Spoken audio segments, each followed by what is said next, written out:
You know, it's been a while since you and I have spoken about China, but when we did a documentary 2 years ago, you warned presciently about China. Now, the government, yes, they'll say they've improved the economic relations, but I have to say, at what cost? Because it feels like we're back taking their money, but we're paying for it with our security and sovereignty. Do you think enough of Australians understand how grave things are in relation to China, Chris?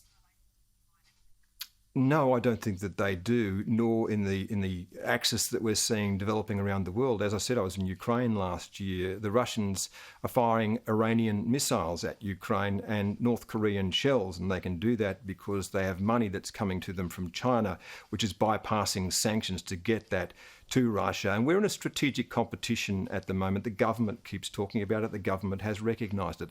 That's a competition for the way that the world will be run in the 21st century. And it's a competition between tyrannies and democracies.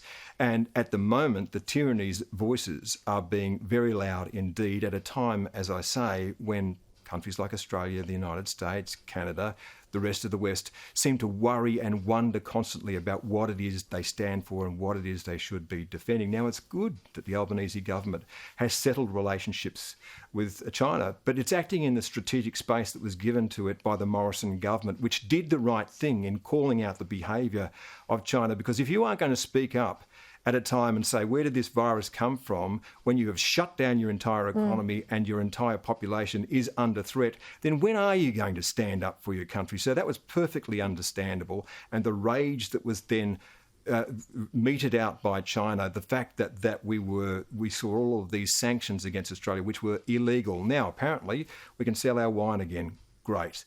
But we've rebased this to zero. And I'll say one last thing on this.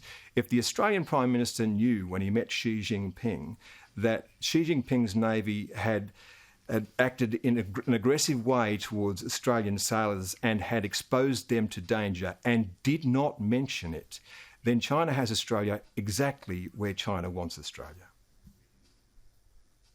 Handsome boy, Chris Uhlmann. That's what it was. Thank you. Welcome to Credlin. Delighted to have you on the show.